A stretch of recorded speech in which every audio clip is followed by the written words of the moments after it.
Yes. You can now remove your eye bands and take a few minutes, if you have not already written down, write down whatever answer was shown to you by Swamiji through your third eye.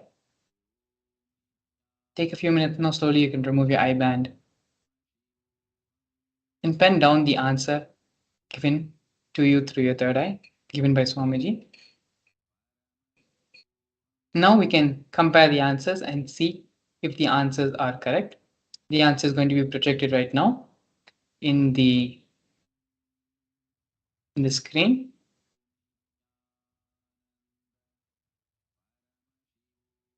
Yes, as you can see here, this is one of the golden temples in Amritsar. So anything if you have written golden temple, North India, Amritsar, all of these are correct answers. And when you do the power manifestation again and again and again, it is like how when we learn to write, it is only after writing continuously does the fluency come. When we are learning how to cook, cooking again and again is only when the fluency happens. The same way, the power manifestation, the umbilical cord establishment with the Supreme Founder of Hinduism has already happened. It is just a matter of fine-tuning communication between you and your third eye. Congratulations to all of you who have been able to successfully manifest this round of reading with the eyes blindfolded through the third eye. Those of you who have been able to get the correct answer, please take a few minutes, take the video recording, take your testimony, as well as take photos of the answer which is projected here on the screen, as well as the answer which you have written down in your notepad, in your book and pen, and share your experience on Facebook. And see, when you share, you enriching other people, you sharing and telling others about your experience only solidifies the experience in you more and more. You become more grounded and more authentic. You become more bolted with the understanding, with the realization, with the experience which you're going through. So more than sharing with everyone else, for other people to know, this is a grounding process for you when you share on social media, when you enrich and tell others about the experience you are having. Please take a few minutes and share on the social media, share on Facebook, share on all the platforms you're active on, share the amazing experience of our manifestation you're having. In the next segment, we're going to be learning about the Nithyananda Gotras. What is the science of Gotras? Those of you who have been born and brought up in a traditional Hindu family would have already heard about the science and concept of Gotras. All of us, every single one on this planet, has originated from some or the other Gotra. The Gotra is actually a very powerful, very beautiful, and very unique, which is there only in Hinduism, where our great rishis knew the science of embedding knowledge into our very DNA.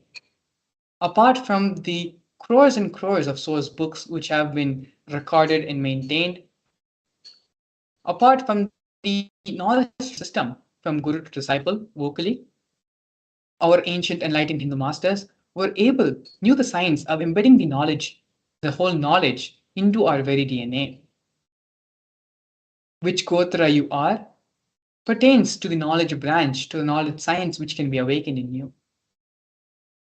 Now, we're going to be watching a series of satsangs, a series of videos.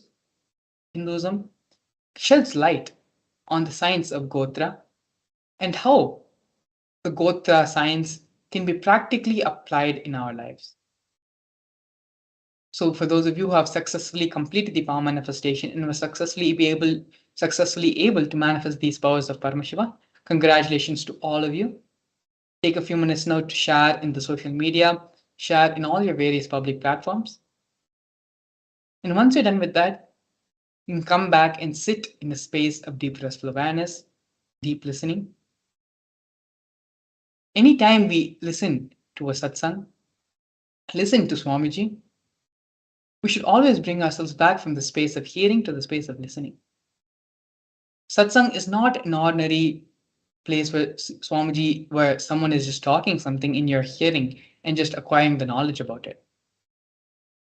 when Swamiji gives the satsang, it is not just the words he's transmitting, it is the energy also which gets transmitted through the satsang. The initiation, diksha, happens as the satsang.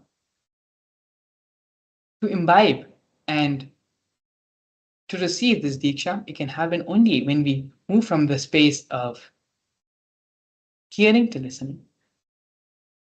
So now, in the space of listening, let us enter into the satsang.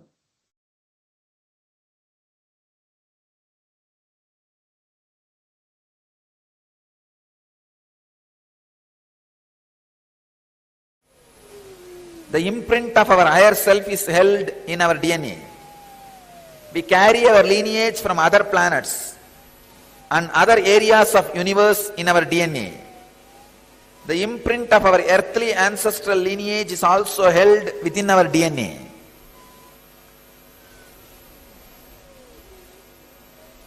This is what we call in Vedic tradition the Gotra.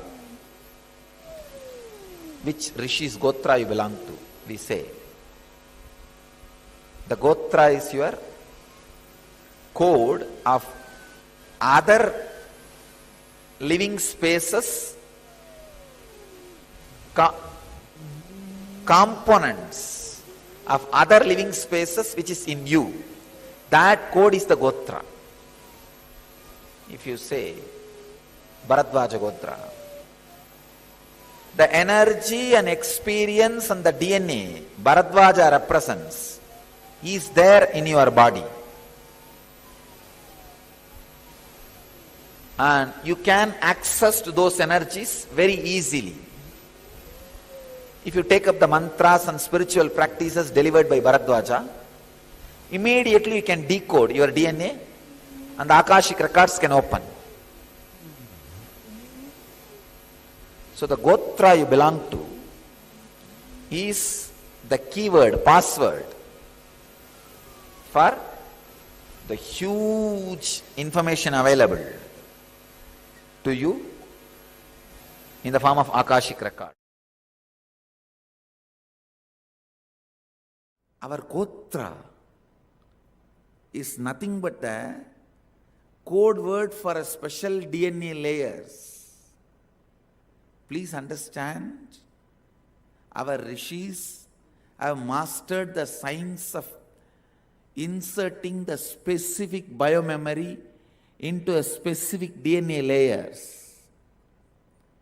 So our Gotra is the code word for those special DNAs. When a child is born in certain Gotra, this set of knowledge is already learnt by him.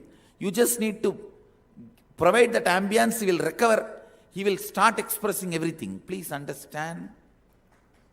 When I was 7, I started reciting the whole Ramayana, Mahabharata, all the 20,000-30,000 verses of Devaram Tiruvasagam by heart. When I was 7, I started reciting all these. I did not even learn language or script. I did not even learn Devanagari script in which all this knowledge is there.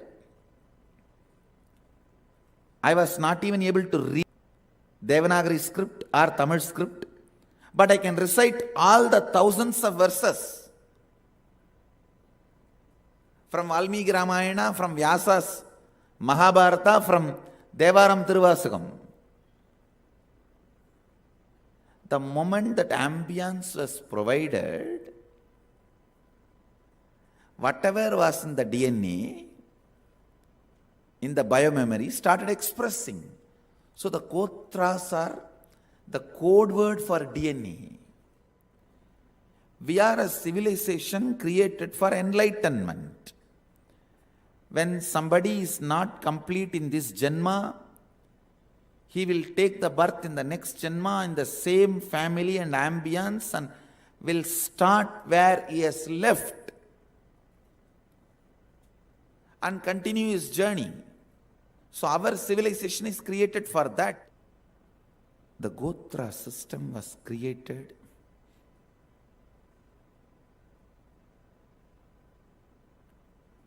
to properly protect and keep the Y chromosome and avoid genetic disorders. Understand?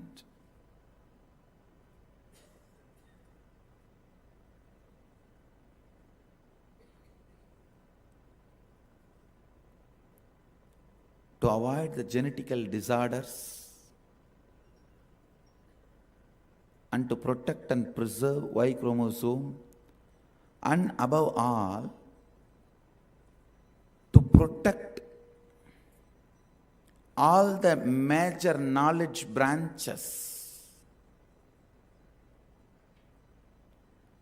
Many of the knowledge branches have been preserved in the DNA. By God's grace, Mahadeva's grace, we are almost there. We are almost there. We just need to establish the laboratories and collect right people in those different fields to establish what I am talking.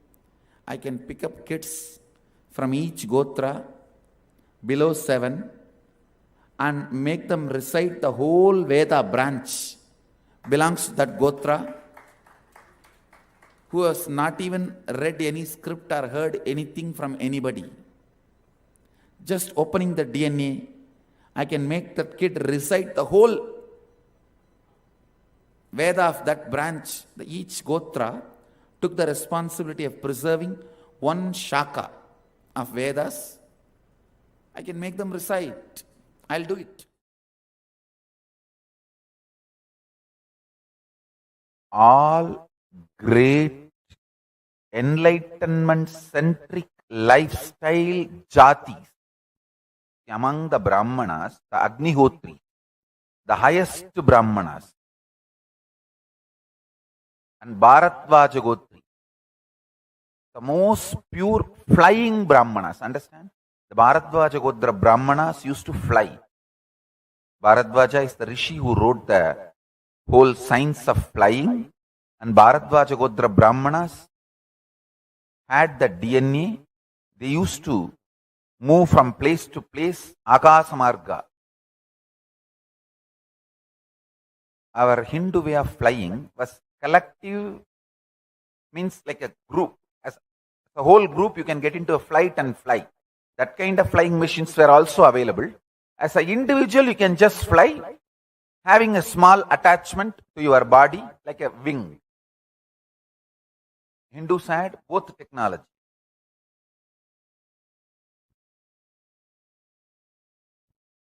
Individually, you can fly, and you can go with a group or a team. Both mechanism we had. Bharadvaja Gotra Brahmanas used to have this flying signs as their regular lifestyle. All these, the highest level among the Saiva Velalar, Adi Saiva Velalargal, Adi Saiva Velalar, and among the Jains, the top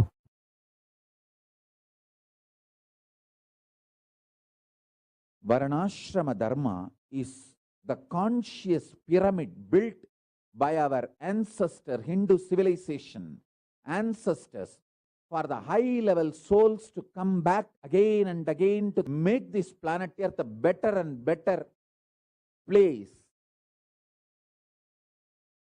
Expertise in every field is consciously stored in the ecosystem of Varnashrama Dharma.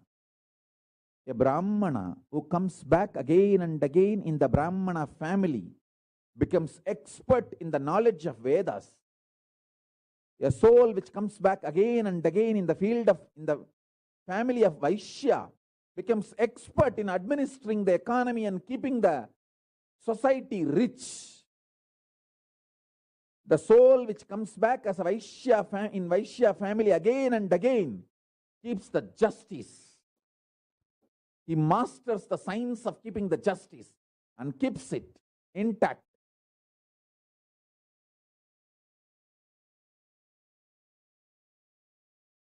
A Shudra again in Shudra Jati and Varana keeps all the technology related to the outer world alive and develops better and better and better. This Varana Ashrama Dharma keeps the enlightened order of the world alive. The enlightened order of the world, sovereign order of Kailasa, is Varnashrama Dharma. It's a great science.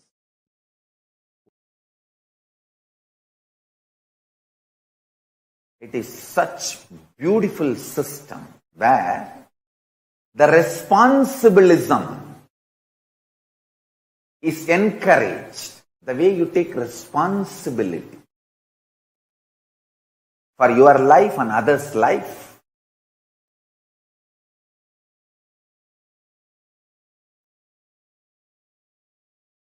decides your Varna and Ashrama.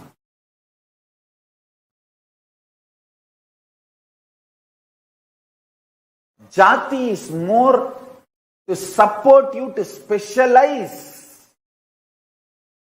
in some field. See, Hindu society was based on specialization.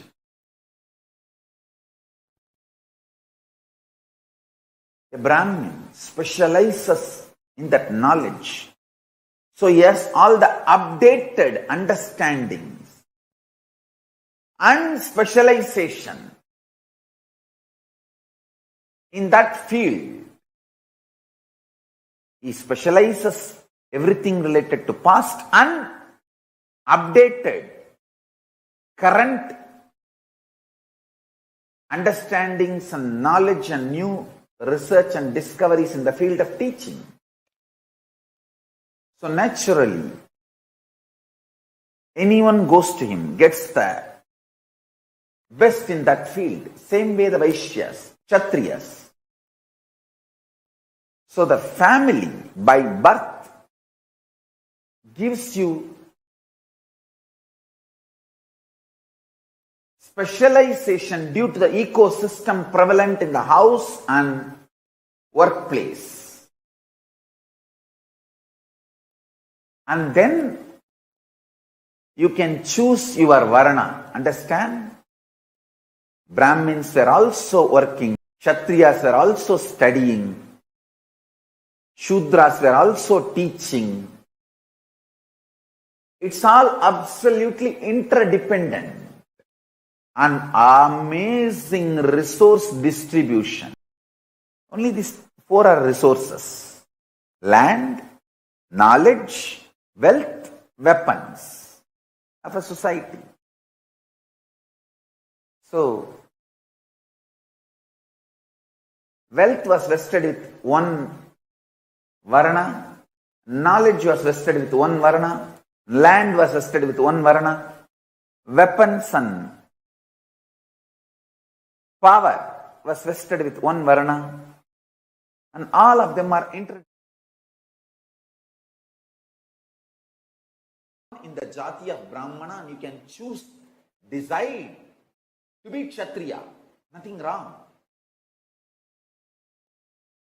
You may be born in the family, Jati of Kshatriya, and you can choose to become Brahmana, like Vishwamitra. Nothing wrong. You are accepted and given the topmost title Brahmarishi.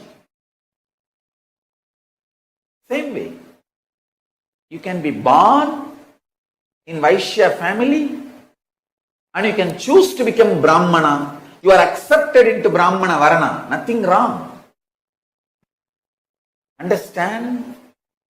The Varna, including, accepting, updating, keeping it alive, that body, Brahmin's body, Sannyasi's body, Guru's body, that body was attacked and destroyed by Mughals at that time, because that body was keeping the Varna Ashrama Dharma alive. See, Akhadas were the body. keeping the varna and ashrama dharma alive. Jati is the structure, gives you the possibility of ecosystem. For example, if you are born as a Brahmin, you are given that ecosystem to evolve and become the part of Brahmana Varna. But if you decide you want to become part of the Kshatriya Varna, you are free to do. You are given absolute support and you are declared as Kshatriya by the Panchayati. See, each village used to have the Panchayati. That is why it is called Panchayati Akadas. The Panch Parameshwar, the 5 experts in that field, each field, will sit together. Either expert in the Brahmana, or Vaishya, or Kshatriya, or Shudra, any field, 5 experts should sit. They are called Panchayati. And that Panchayati, they are called Pancha Parameshwars. That Panchayati declares somebody entering into Brahmana Varana, or Kshatriya Varana, or Shudra Varana, or Vaishya Varana. Mostly the Jati, same person, gets into same Varana, but not compulsorily.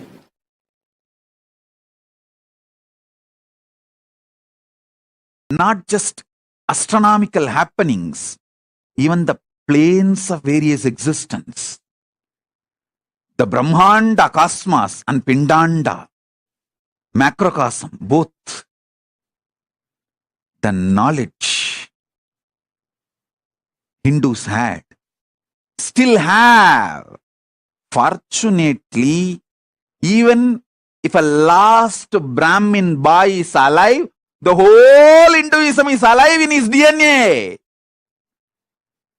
Our masters know the science of keeping the whole knowledge in the DNA. Give me a single last Brahmin boy living. I'll make him repeat the whole Vedas from his DNA. He may not even heard the word Vedas in his life. I can just put him in Samadhi, unclutched state.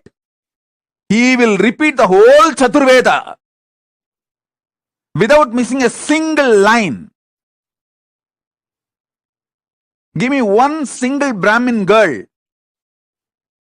I can put her in Nirvikalpa Samadhi and she can repeat the whole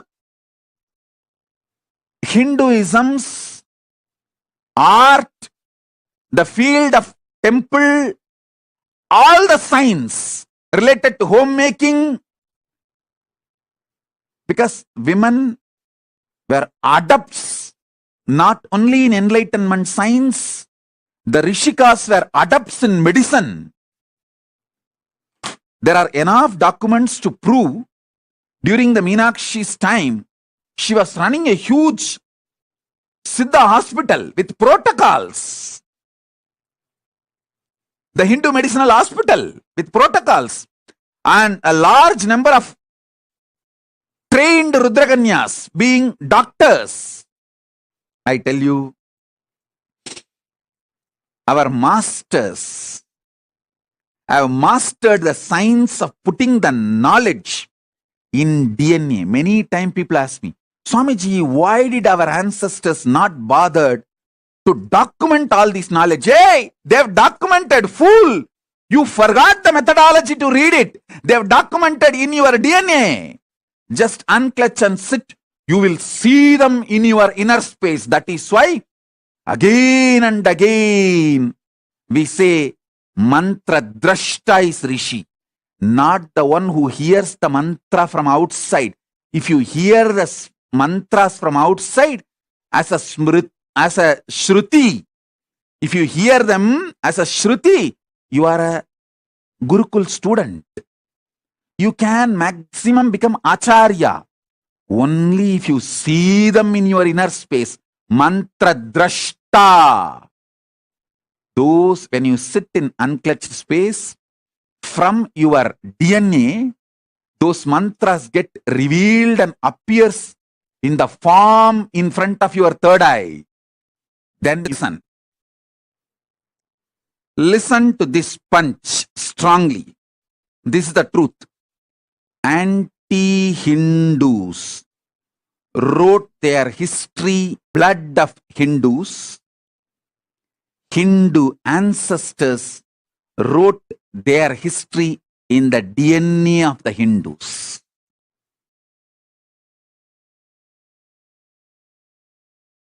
What is it? It's an enlightened being as enlightened being. The DNA, please understand the one line, a simple line, decision to be big.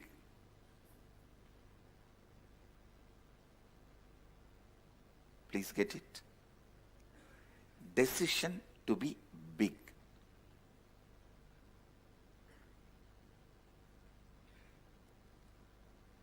Decision to be bigger than anything you know.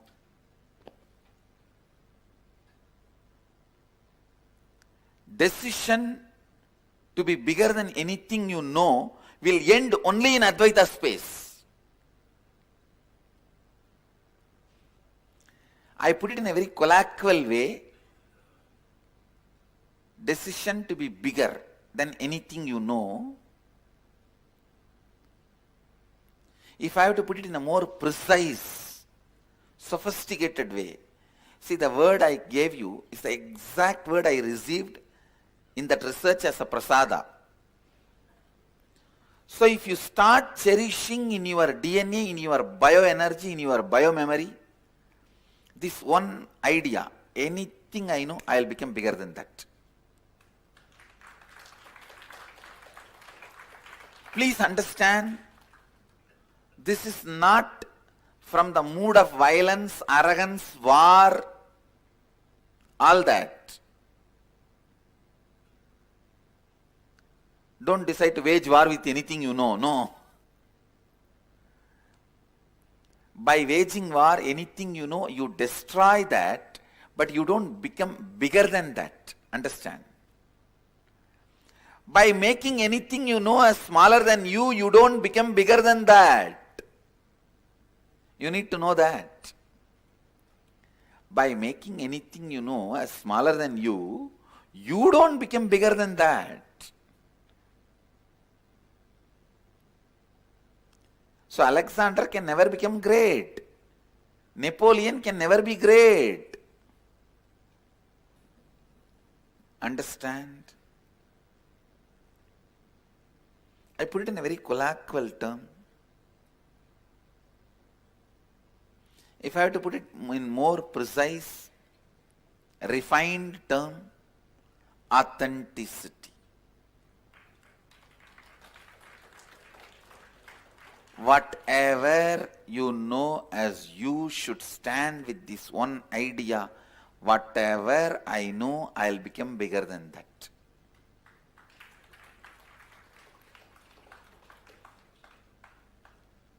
Not by making that smaller, but by raising me higher.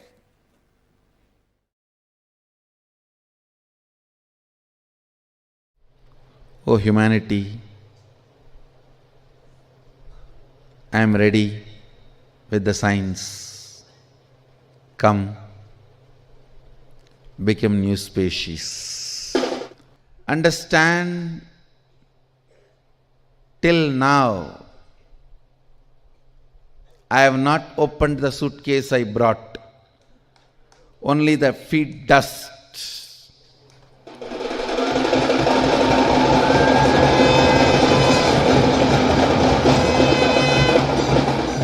The dust of my padakas have been used to identify and brand me. Now this year I am opening my suitcase.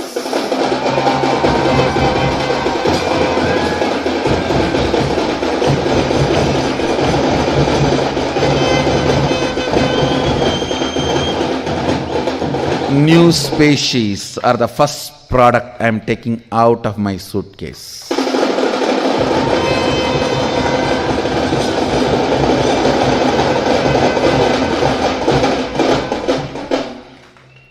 Understand?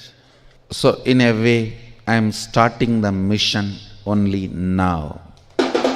The first nuclear bomb is new and clear species.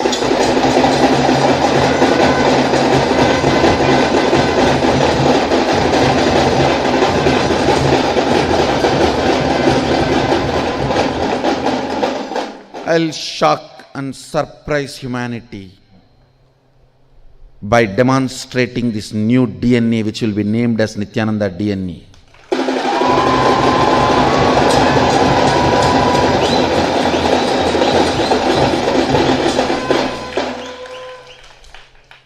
I'll surprise and shock the humanity this year with this new DNA.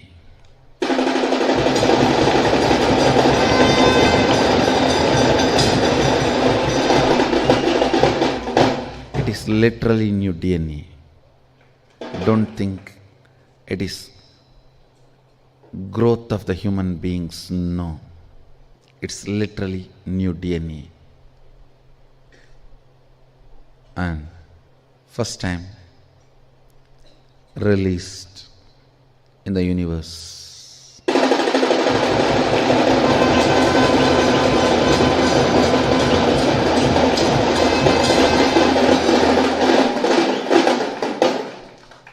So good news I have for you. This year we will scientifically establish Nithyananda DNA.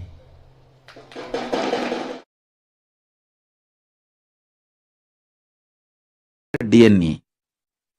Give a child to me, to the Gurukul. If your daughter or son already grown up and they are not listening to you, they are making their own decisions, don't worry. Plan for one more baby. From your DNA, when a child reaches the Gurukul and gets the experience of power manifesting, enlightenment, lives this enlightenment, not only the child reaches Mahakailasa, you also reach Mahakailasa. It's like it triggers you straight. Unimaginable good things are done to you. That is why many times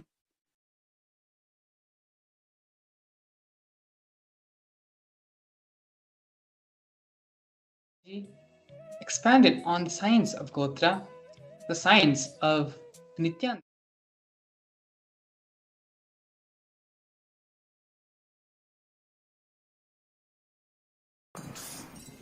let you all open all your three eyes. Om Nithyananda Paramashivam.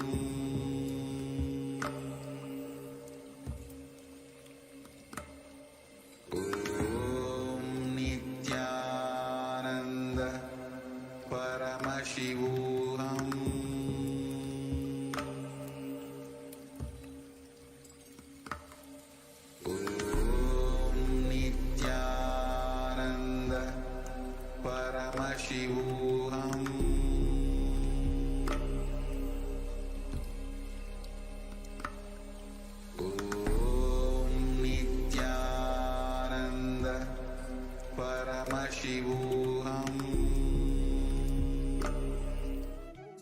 Yes, welcome back. Beautifully, Swamiji expanded on the Nityananda Gotra, on the science of Gotra. As Swamiji himself had beautifully shared, our masters, our rishis, our enlightened beings of ancient Hinduism, they knew the science, how to embed the knowledge within our very DNA itself.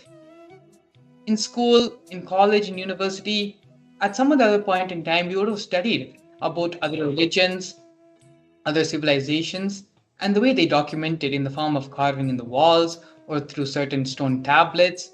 So many different ways the documentation they tried to do in order to preserve and record the life they lived, civilization which they had created. But Hinduism is the only civilization which knew the science to embed all the knowledge, everything into the very DNA of the person, into the very lineage, embed the knowledge into the very lineage. Swamiji himself told multiple times, just even one person, one Brahmin boy or one Brahmin girl, even one person is enough to revive the whole Vedas, Agamas, and all the knowledge branches. The most fail-proof and the most fail-safe way, foolproof way to protect the knowledge stream. Connecting with Swamiji, manifesting these powers, being in the space of Nithyanandoham, Nithyananda Paramashivam, manifests the Nithyananda DNA more and more through our system.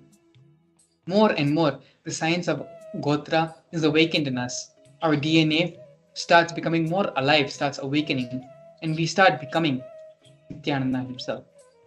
And so now, let us share the powerful cognitions we have to awaken the Nithyananda Gotra in all of us. What is it that constitutes an enlightened being as an enlightened being? The DNA. Please understand, it was that one line, simple line, decision to be big. Please get it. Decision to be big. Decision to be bigger than anything you know. So if you start cherishing in your DNA, in your bioenergy, in your biomemory, this one idea, anything I know, I will become bigger than that. If I have put it in a more precise, refined word way, is authenticity. Internalize this truth and post your cognitions, the powerful cognitions which you had from this such series of satsangs. But Swamiji spoke about the Gotra system and share it. There are multiple truths Swamiji through the series of discourses of satsangs.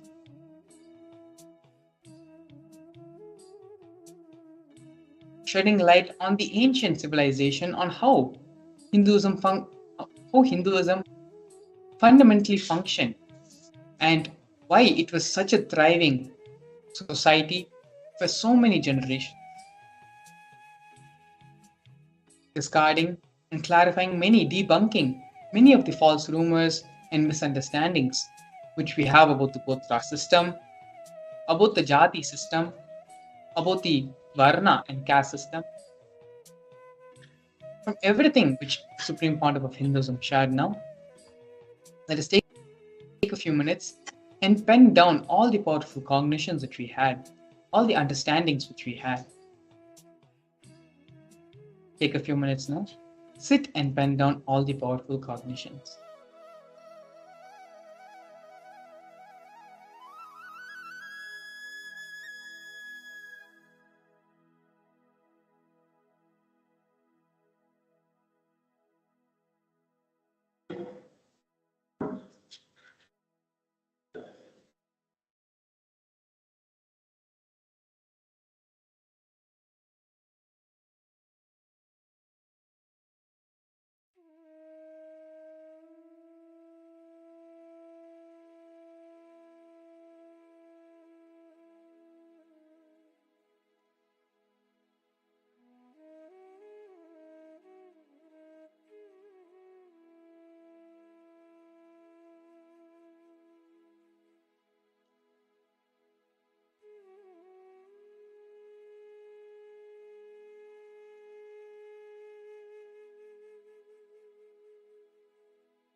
Yes. Now, with these powerful cognitions about the Nithyananda Gotra, about how the Nithyananda Gotra can be directly applied in your practical life. The understanding, the decision to be bigger than anything you already know. Whatever you know, whatever you consider to be the biggest thing as in life, start cherishing this cognition in your DNA to become bigger than anything you know. This is one of the first steps to start awakening the Nithyananda Gotra inside all of us. Now, with all the powerful cognitions you have penned down, let us now sit, share these powerful cognitions on the social media, share these powerful cognitions in Facebook. As I mentioned earlier, Swamiji says, when you share about these powerful cognitions, these powerful truths, only then the learning is completed.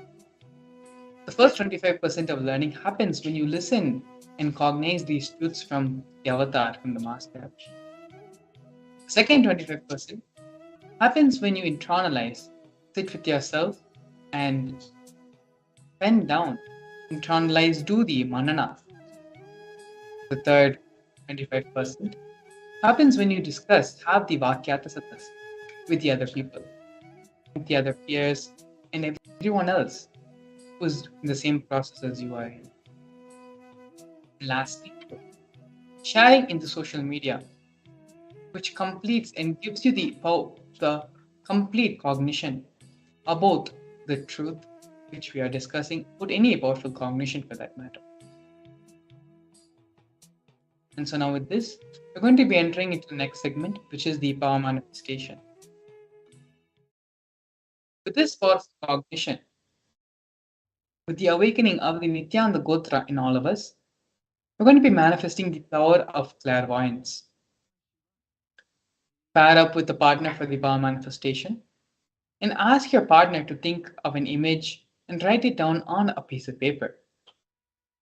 Once your partner is ready, you can connect to Swamiji, visualize Swamiji in your third eye, and chant the Mahavakya mantra. Do the samyama of visualizing a light ball in your third eye center. In the space of oneness with Swamiji, chant the Mahavakya mantra, and whatever answer is revealed to you in your third eye, pen down. After the round is over, you can verify with your partner.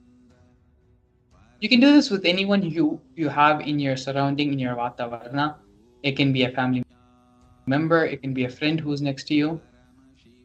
And if you don't have anyone, it is also okay. I will be having an image which you can scan my mind, and I will be having an image in my inner space through which you can scan and pen down whatever is being revealed to you by Swami. So if you need to go grab a pen and paper, you need to go grab a partner, please take a few minutes, go ahead and get them and come.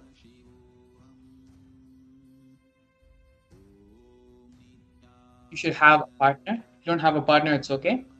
You can scan whatever I have penned down and kept for the power manifestation process. Connect with Swamiji. Visualize Swamiji in your third eye center and start chanting the Mahavakya mantra.